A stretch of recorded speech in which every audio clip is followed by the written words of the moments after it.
थी। एक दिन जब दासियां उसे खाना देने आई तो वहां एक नवजात बच्चे को देवयानी की गोद में खेलता देख दंग रह गई। आखिर वो तो 2 साल से तल घर में बंद थी, तो फिर ये बच्चा कहाँ से आया। वो तुरंत भागी भागी अपनी मालकिन के पास गई और उसे सारी परिस्थिति से अवगत करवाते हुए बोली, माँ जी, अपनी बहू को बच्चा हुआ है।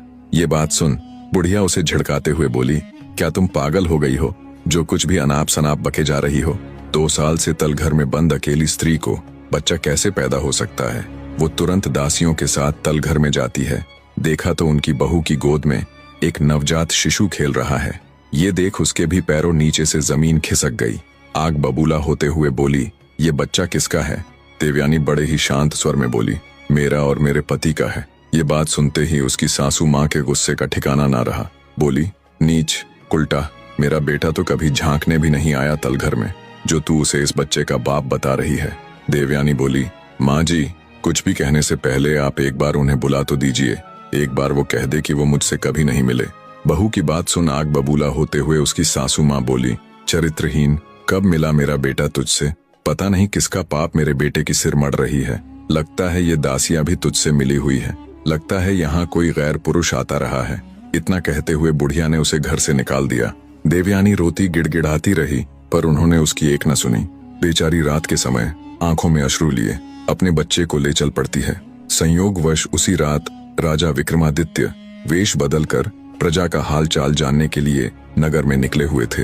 उन्होंने जब रोती हुई अकेली स्त्री को देखा तो वो उसके पास गए और उससे रोने का कारण पूछा, पर देवयानी ने अपने ससुराल की बदनामी के डर से उन्हें कुछ न बताया।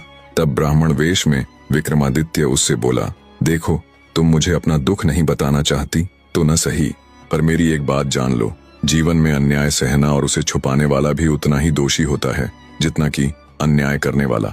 अगर तुम मेरी बात मानो तो तुम्हें राजा विक्रमादित्य के पास जाना चाहिए। वो बड़े न्यायकारी राजा है और एक राजा भी पिता के ही समान होता है। वो अवश्य ही तुम्हारा कष्ट दूर करेंगे। इतना कहकर राजा विक्रमादित्य देवयानी को उसके पिता के घर छोड़ देते हैं। देवयानी को ब्राह्मण यानी विक्रमादित्य की बात खटक गई। उसने सोचा कि आखिर कब तक वो इस अन्याय को सहती रहेगी। अगले दिन जब वो अपने पिता के संग राजा विक्रमादित्य के दरबार में जाती है तो वो तुरंत राजा विक्रमादित्य को पहचान लेती है कि ये तो वही ब्राह्मण है जो पिछली रात मुझे मिला था। उसे समझते देर न लगी कि कल रात उससे मिलने वाले राजा विक्रमादित्य ही थे। वो निश्चिंत हो अपनी पूरी व्यथा राजा विक्रमादित्य के आगे कह सुनाती है। सारी बात सुन राजा विक्रमादित्य कुछ देर सोच में पड़ जाते हैं, फिर कहते हैं, तुम्हारे साथ कल इतना सब हुआ, तब तुम्हारा पति कहाँ था। घर में इतना